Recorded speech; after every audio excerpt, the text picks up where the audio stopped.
Hello, good morning, and welcome to episode 29 of Nebula Quest. I am Noden, your host, and... Oh, malfunctioned. Not again. I'm malfunctioned, your host, as always. Frameshift online. Then jump it. Yeah, so hey, how's it going? We're in space, we're doing things, we're having fun. Yes, so we are on our way once again to the Horsehead Nebula after exploring this fairly vast system in here. So I guess it was just a binary system, really, binary star system, but there were many, many planets or astronomical objects to discover. Something like 23 or something. It was a good number.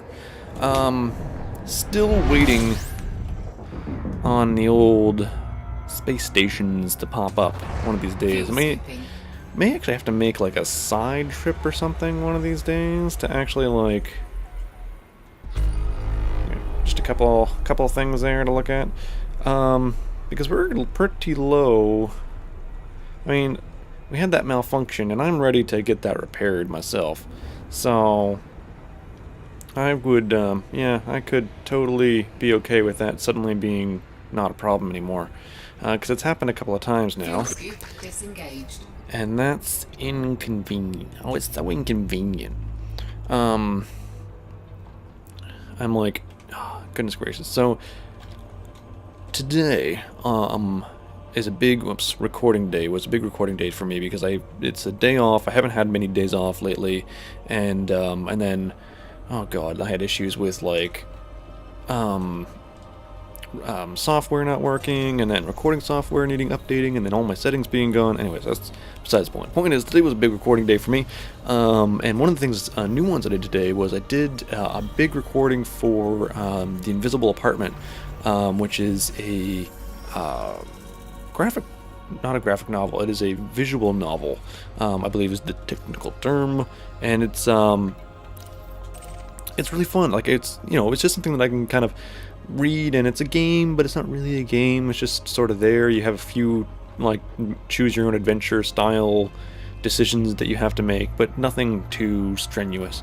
But mostly it's a lot of reading, and then do a little bit of voice acting, and then like I read through this thing. It was like an hour long, and it just wasted my I didn't waste it, but I mean it laid waste to my voice. It's still not great actually, but and this is after like taking a break, going and making dinner and eating and eating and things, but just completely wrecked me, and like I don't know, all my voices kind of sucked. I wasn't happy, and then like I get done and I like started recording again, and I'm like suddenly it's like many voices are stuck in my head, and I'm like, oh, where was this when I needed you? Huh? Where were you? So I don't know. We'll see how it goes. It's not the voices that I have in general aren't. I don't think that they necessarily lend themselves to jumping between different characters, and we'll see how it goes. I haven't edited the episode or anything yet. I am kind of I don't know. My feelings of how it went are kind of. I don't know how I went, so we'll have to see how it goes. But I also don't know what I'm gonna do for music, because it had music like in the game, but it sounded very copyrighted to me, so I turned it off.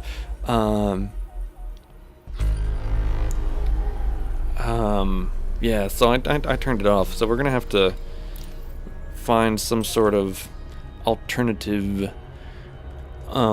oral background for that, because it's something that definitely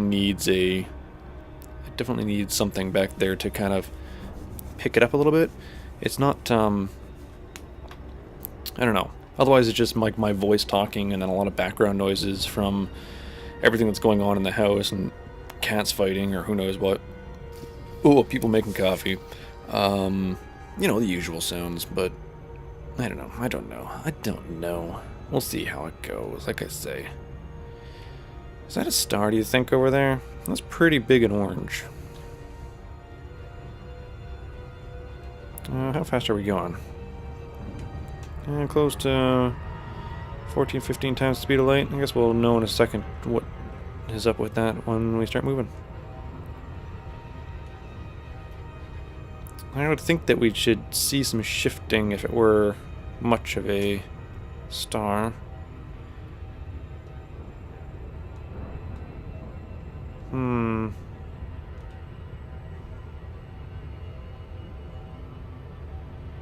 Well, we can head that in that direction. Let's slow down. And go for the 1-to-1 ratio.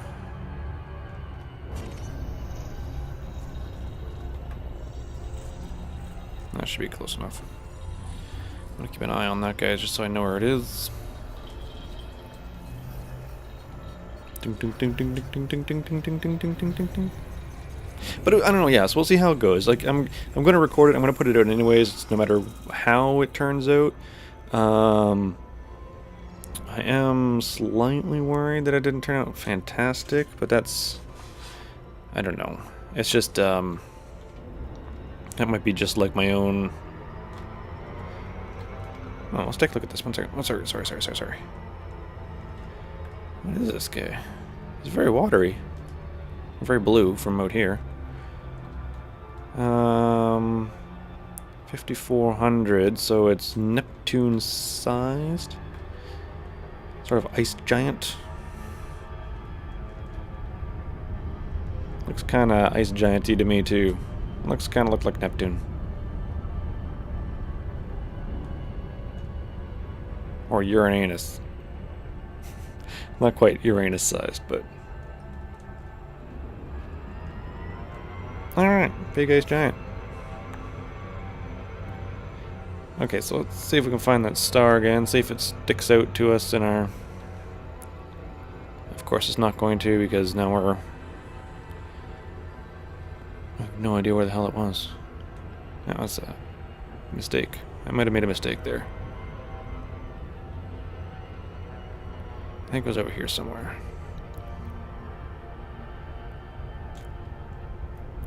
Could be that. Let me see if I can rotate to get a better idea. I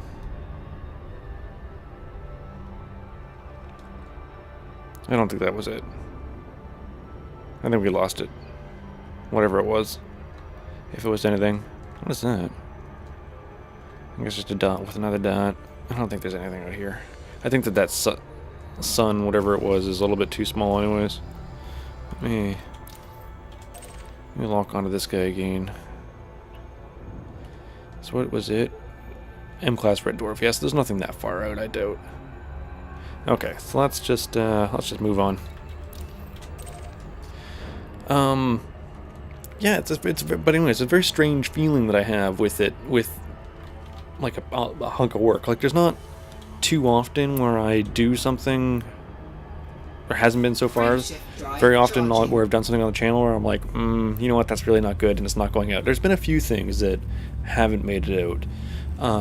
I've tried a couple of games that were just not worth playing and they just immediately didn't hit. I just couldn't turn it into a good Let's Play. It was the one that I actually talked about. I don't remember. There was something that I'd tried really hard. It might have been The Sims? I think it was The Sims. I'd tried really hard to kind of make that into like kind of a fun like Let's Play, but which people can do. Like I've seen it done, but I am incapable of doing it. So, or maybe not incapable, but there was nothing that what I was producing wasn't what I wanted it to be, so I just stopped. After a few attempts of not getting the kind of product. When I couldn't get the product that I wanted, I just boarded the whole system. Looks like we're full up on the fuel. Fuel scoop disengaged. Okay.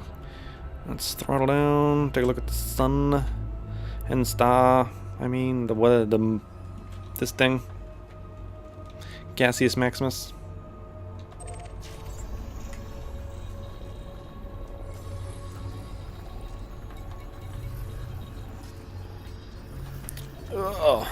But yeah, so that's been pretty much it. Getting all the recording done. Well, not all of it, actually. I'm gonna have to do a little bit more tomorrow. Mostly because I just needed to... I did that, which was like an hour. I did basically an hour with Pat doing Dying Light, which is gonna be fun. So that's gonna be a good little few episodes of that. And then I did an episode of Ride. So I have to do... I'm gonna record some more of that tomorrow. But I wanted to make sure I got this recorded today so I can work on it tomorrow. But I wanted to get it done before my voice was completely shot, and I only, like, I think I've talked about it before, where I only have so much sort of energy that I can put into talking in a day, and yeah, I'm basically at that limit. Like, my voice is just completely shot, and it's something that, it's a muscle, right? It's something you gotta work out on, but yeah, I don't know. Oh, and speaking of muscles, well, not speaking of muscles, but I was working out the other day and listening to my audiobooks on the Audible, something I really wanted to talk about today, and I completely forgot about it until just now, was audiobooks, and how they are just as good as real books, and I mean that really. Fuel scooping. Okay. Yeah, I've really been enjoying the whole, like, audiobook thing, which I didn't think, wasn't something I'd really thought about previous. I mean, I'd listened to a couple, quite some time ago. Okay, I'll start getting away from here. Fuel scoop disengaged. Cool. And fuel, alright, good. But yeah, I'd listened to a couple a long time ago, but it's been a while since I really listened to any audio books. And then I got interested when, like, I don't know, a few months ago, because I've been listening to podcasts fairly regularly, and like my day job often has me kind of working on my own for long periods of time. So I have, like, there are days where I can just burn through my meager list of podcasts that I have built up fairly quickly. So it's sometimes you just need something a little extra. So I'm like, well, you know, I'll check out like an audiobook, and especially when a lot of these podcasts are sponsored by Audible, and you know, you can, you know, if you sign up for Audible, they can get like a bit of a commission off of, you know, you signing up using their code and things. I'm like, well, you know, it's a way that I can give to some of these podcasts without giving physical money or what have you, and plus I get, you know, I get something to help fill my time. And so I've been listening to audiobooks on there. So I started with the Game of Thrones series, actually, which was a fantastic way to, I think, get introduced to audiobooks again, or reintroduced to audiobooks, because they're really, really well done. And the man who reads it is Roy Dutrice, I believe. Very aristocratic sounding British type fellow, and just fantastic, like, voicing of his characters and whatnot, and gives me a lot of respect for people who, like, read audiobooks, like, who do the readings for these audiobooks, because like I said, I got like 4 hours and then I'm pretty much toast. I don't know how anybody else does it for any, like, longer or larger lengths of time, but regardless, like, still very, very great introduction. And I mean, it's something that, it's a series that I already kind of knew because I've seen the movie, or not the movies, the TV show, and it's something like, you know, it's not something that I would necessarily, I hate to say waste my time with reading, like, for real reading, because it's sort of pulp fiction-y, but it's something that, you know, I'd be interested in hearing what actually is in the story. And so that was sort of my initial thoughts, okay? Very initial thoughts on it. I've since completely changed my view of audiobooks, certainly in how it relates to actually reading a book myself, because I don't know what, like, my big prejudice was. Presumably it's that Yeah, it's not really a book. You're not really reading a book, you know, if you have somebody read it to you, or you lose some of the, you know, you lose a little bit of your imagination, you know, when somebody else reads the book for you, and so on and so. No, none of that is true. Why are we not fueling off of this thing? Let us move away from that large hot star.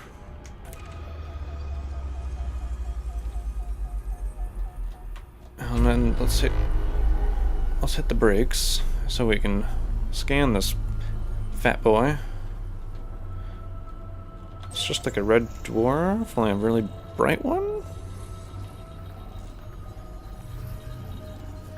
We will find out in a moment. Yeah, like, which I suppose is true, but only really. It's a T-Tauri. It's just it's much closer to a real, like a full star now. Okay, interesting. So then most of these things are going to be just rocks. Yeah, damn rocks.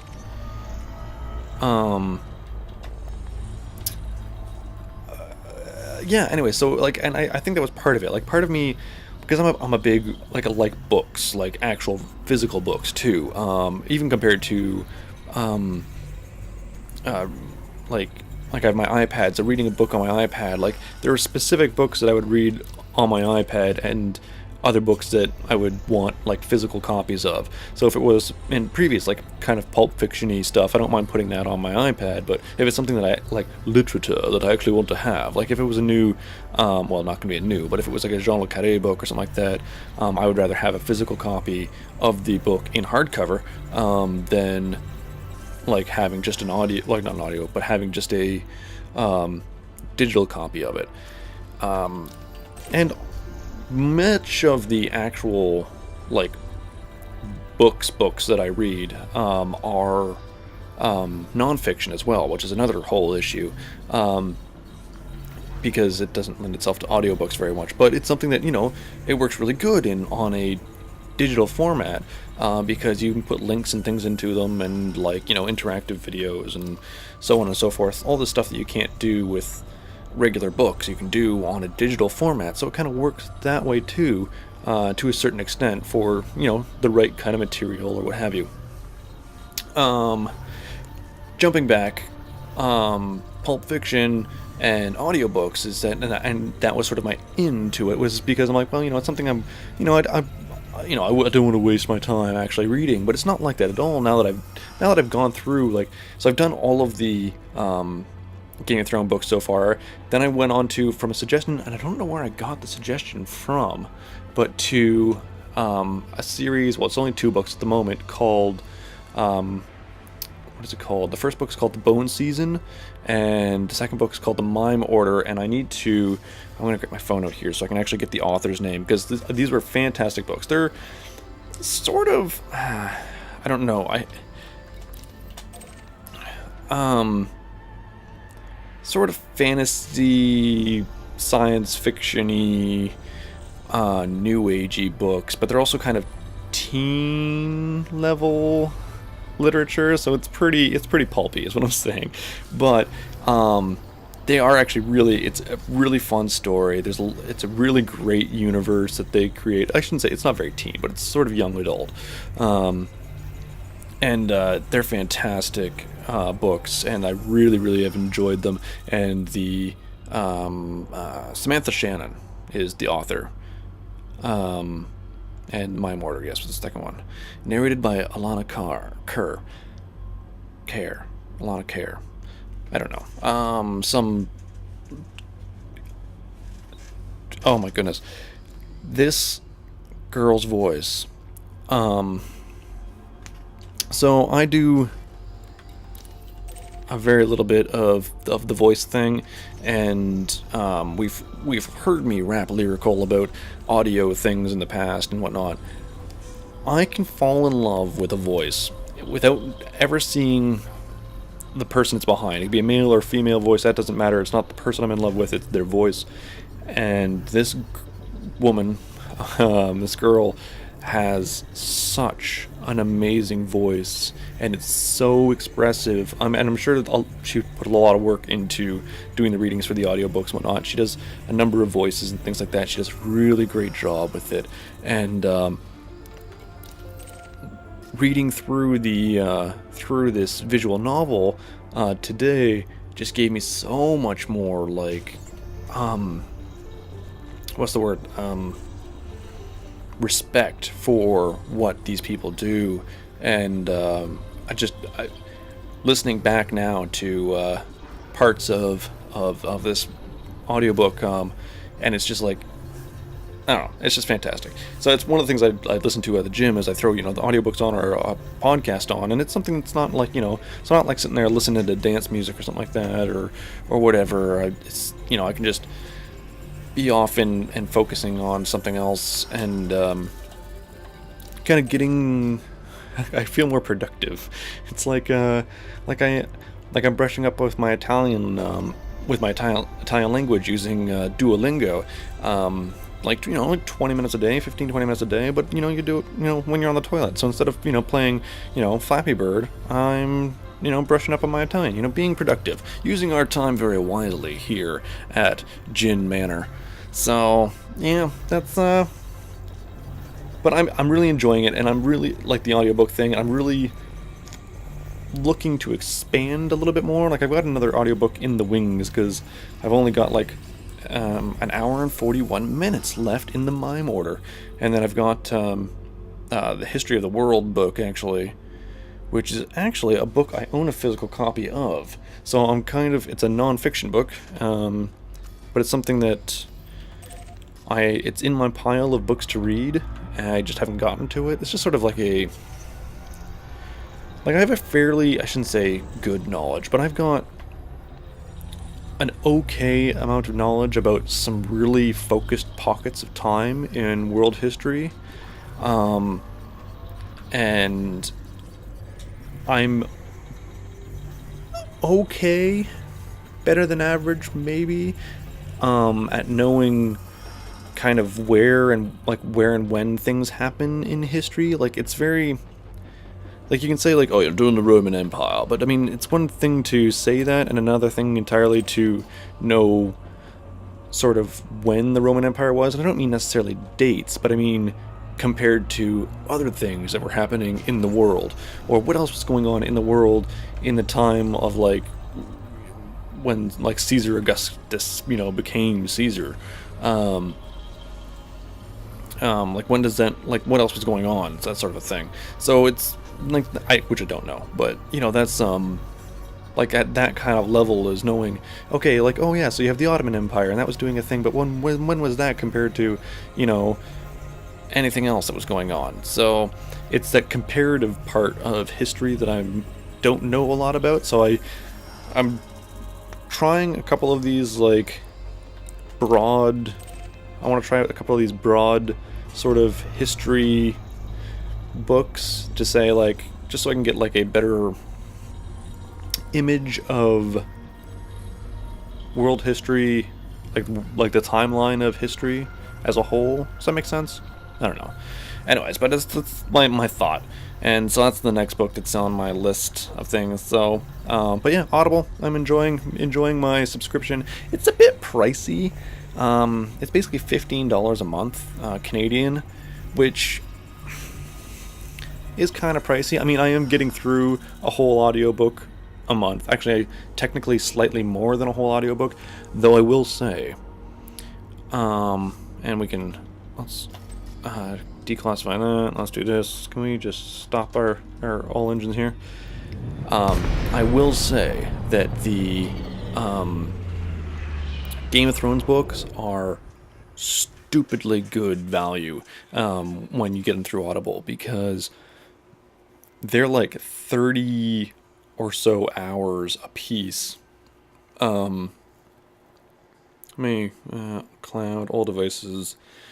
So you got like a Feast of Crows. Yeah, A Dance with Dragons is almost 50 hours, 49 hours long. So, like, lots and lots and lots of hours of book, which is good. I mean, when you're listening to, for the most part, things for like an hour a piece, if you're at the gym, or maybe 2 hours. If I'm at work, I might get, on a really slow day, I might get 6 hours. Well, probably 5.5 hours, like, nugget out of there. So I mean, that's still like almost 10 days of entertainment, like, while I'm at work. So it's huge for $14. If I can get through that in a month's time, I mean, that's a huge hour per. Because I look at it, I still use the movie reference. Like, if I were to go see a film, it's going to cost me basically $20 Canadian to go see a movie. I'll be generous and say I get 2 hours of entertainment out of that. So that's what, $10 an hour. And if I get 50 hours for $14, that's phenomenal, like, value for my money. So, yeah, those definitely worth. Look at, see, I got like all this crap on my. It's like I have a helmet on my. Like, look at all the debris on the. Anyways, I'm babbling. So yeah, it's a bit pricey, but I think for me and my use and my entertainment needs, it's fantastic value, and I highly suggest it. Definitely check out the Bone Season by Shannon. I've already forgotten her name. It's right. It's, I got to bring it up, the thing by Samantha Shannon. Definitely worth the effort. If you liked, I don't know what to compare it to. I've heard some people compare it to. I don't know what to compare it to. It's fantastic. Just read it or listen to it. Yeah, listen to it, and then you get many good things. All right. Until next time, Joe. I love you. Good night.